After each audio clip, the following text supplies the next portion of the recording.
Welcome back to Freely Received, Freely Given, and today we're going to talk about making kefir. Growing up in Nebraska, I had never heard of kefir. Kefir is a probiotic.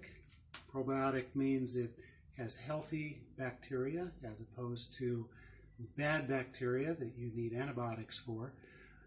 Probiotics, especially kefir, does several things for you. It boosts the immune system. It helps with bone growth. It can improve allergies. It can help with irritable bowel syndrome and just basic digestion.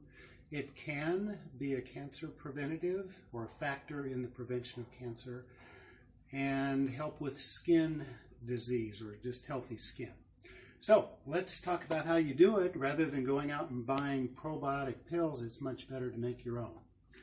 Here is the kefir I've made. Oh, and by the way, there are other sources of probiotics. You can do kombucha, you can do sauerkraut, several others. I found kefir to be the easiest and in a busy lifestyle, probably the one that I prefer. Here's some kefir that's ready to be used. You can see it's got some bubbles on it. There's a little bit of yeasty smell and some fermentation that takes place there. So I just kind of mix that up a little bit. And then you pour it through a strainer, not a metal strainer, it's a fiber strainer. Just kind of pour it through there.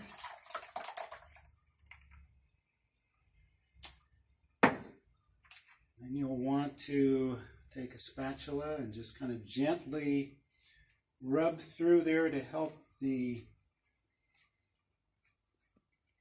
I'm not sure what, just the little more thicker material go through the strainer. What you'll be left with are the kefir grains. You can see here they're a mixture of yeast and bacteria, and I put down below a website that you can buy these from. I have no stock in this particular company, but I found they're pretty good. And then you want to put your grains back in.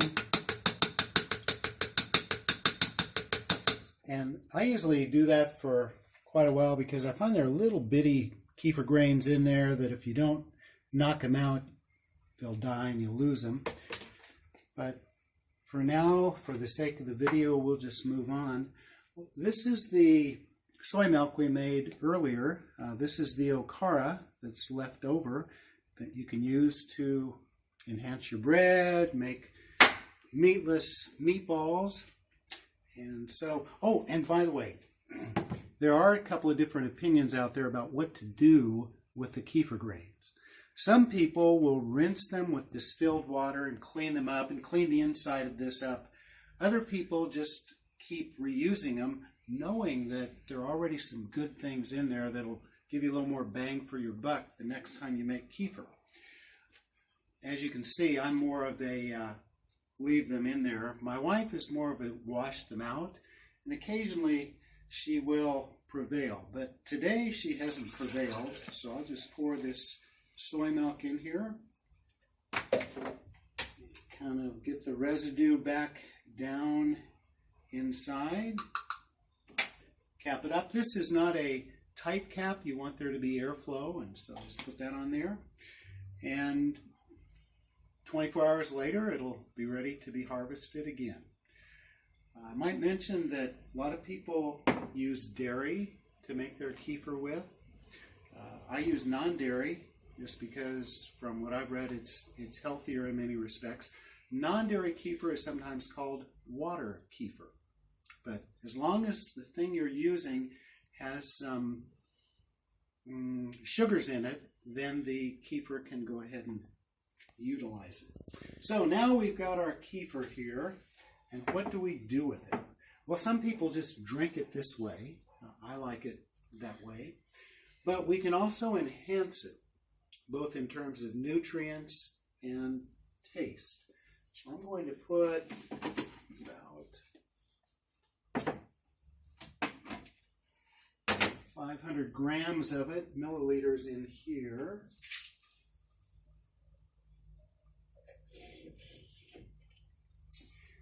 I'm going to add some things to it. These are flax seeds, ground up flax seeds that are very healthy, especially in terms of cancer preventatives. They also taste good.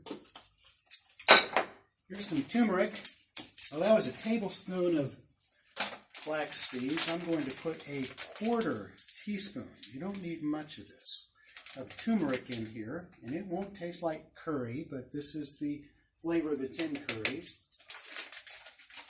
Not enough to change the taste much. And then, oh, this one,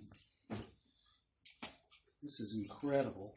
This is gooseberry powder. It's got some other names. You don't want too much of this. This is very sour. But it's got amazing antioxidants. How much? I'm putting in a teaspoon. And that may be a little bit much. Some people would probably want just half a teaspoon. Put that in there. Put this in the blender at this moment. And now,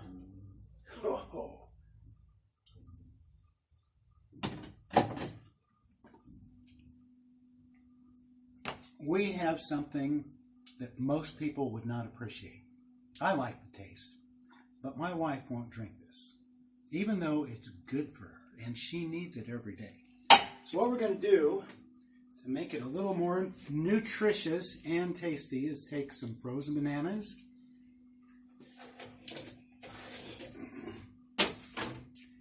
and some frozen berries.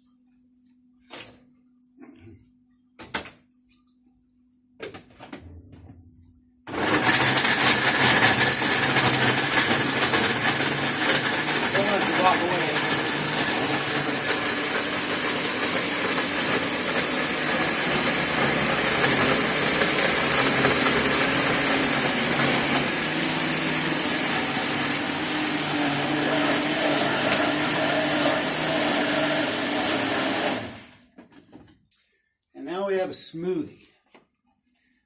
And let's see how this smoothie tastes. You have a volunteer from the audience who'd like to try this? Okay.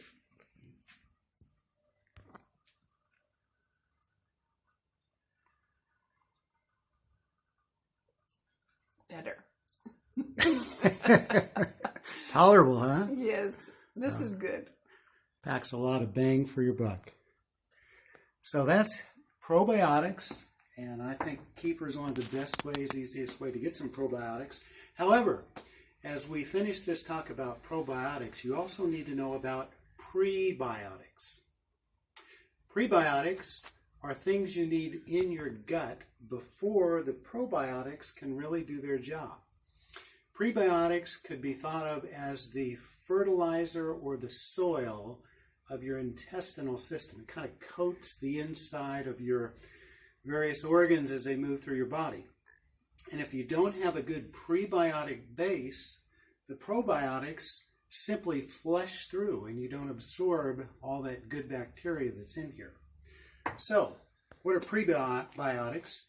You can get them in asparagus, some other plants, but the best source is your lowly legume.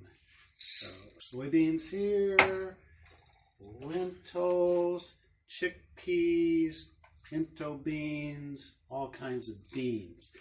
So if you're getting plenty of those in your diet, then you'll have the prebiotics that you need to really take advantage of the probiotics.